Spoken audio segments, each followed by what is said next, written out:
What is your quest? To do all the Tacoma mods.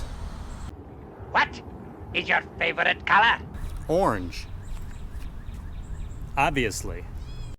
What is the purpose of adding a snorkel to your Tacoma? Now that's a good one we'll have to look at.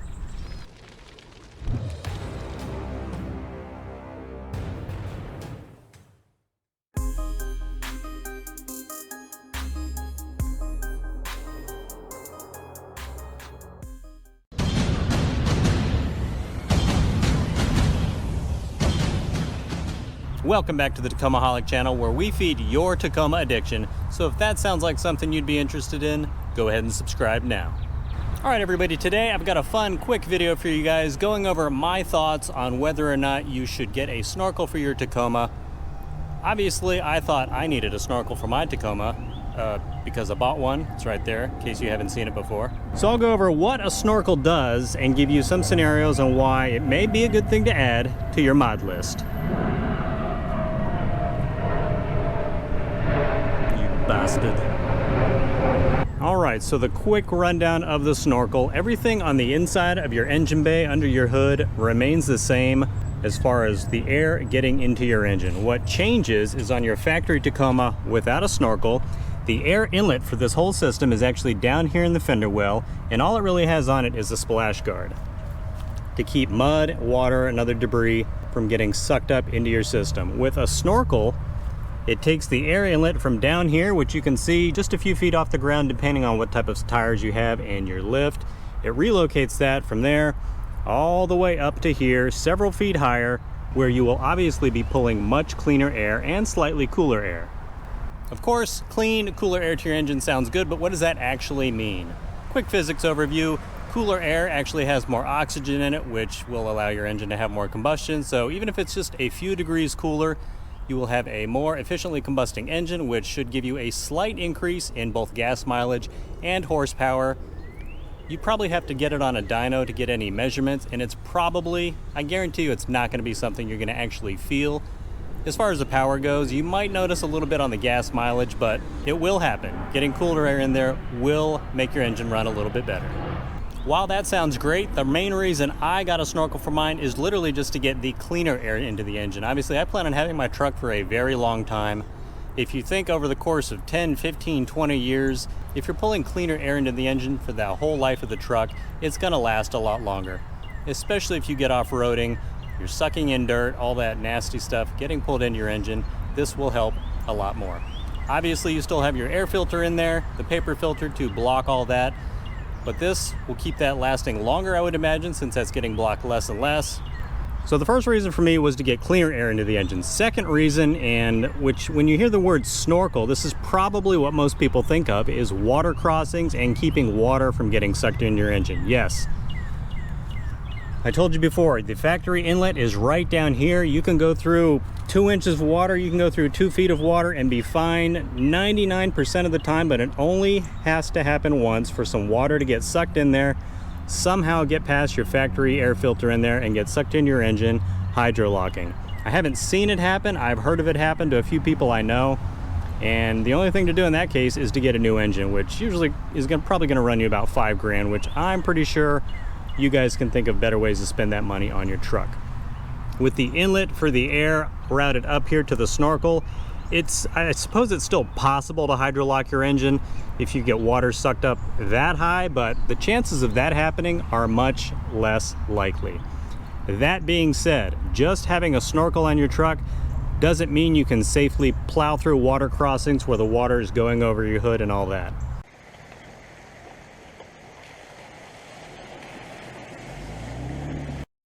It was at this moment that he knew. He fucked up.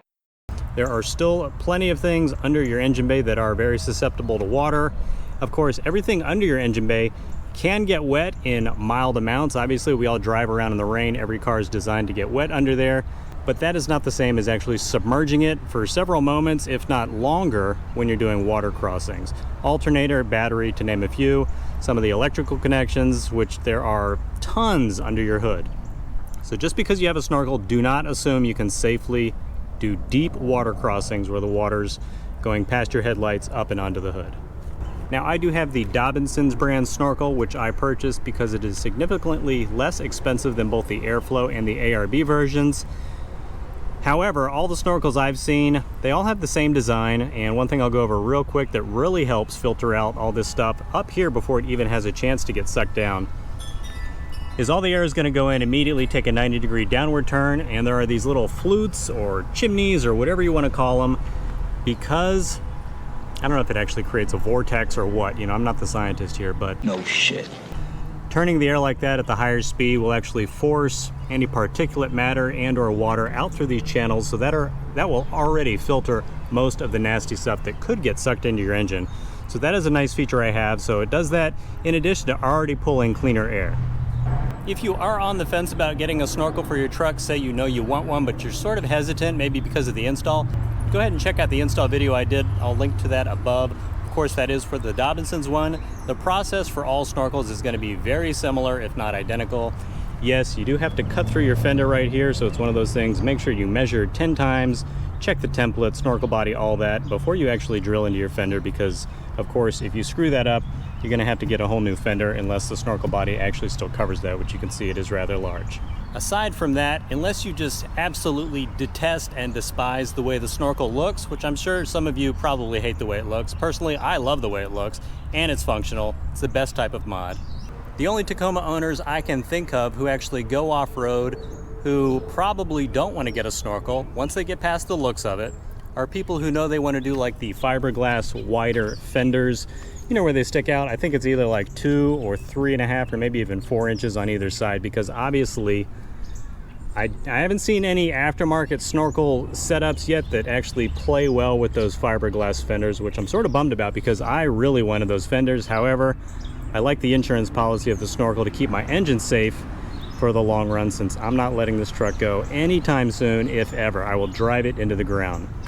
That being said, I was very interested in getting some fenders, and I might try to make like my own snorkel setup, because if you can get like the piece on the inside of the fender well that actually connects the body of the snorkel to the factory inlet in there, which runs into the engine, if you can get it to cut into the aftermarket fender sort of smoothly, obviously this is not going to work. It'd have to be like a smaller pipe diameter that goes straight in without this large body, but I'd like to get that to work someday. It's probably gonna, I don't know, it's gonna be a pain in the ass, but that would be awesome. I have never seen an aftermarket snorkel on someone with wider fenders. If you guys know any information on that, please comment below, let me know, because I would love to run that. I think that would look completely awesome. So like I mentioned, unless you know your fiberglass fenders are your priority, having a snorkel is probably not gonna be for you. But again, you might think, well, I never do water crossings or anything like that, so I'm not gonna get a snorkel. Well, even if you're like jumping dunes in the desert, that's still gonna be a dusty environment. A snorkel could still be very beneficial to pull that clean air into your engine, make it last that much longer. All right, everybody, so that was my 2 cents on why everyone should get a snorkel for their Tacoma. I'd love to hear what you guys think on this matter, so please comment below. Let me know if you think I'm right or if I'm wrong, or if you can think of any other reasons why it's great to have a snorkel on your Tacoma. As always, thanks so much for supporting this channel by watching the video. Help me grow the channel even more by sharing it with your friends on social media. Enjoy the rest of your weekend, and I'll see you in the next video.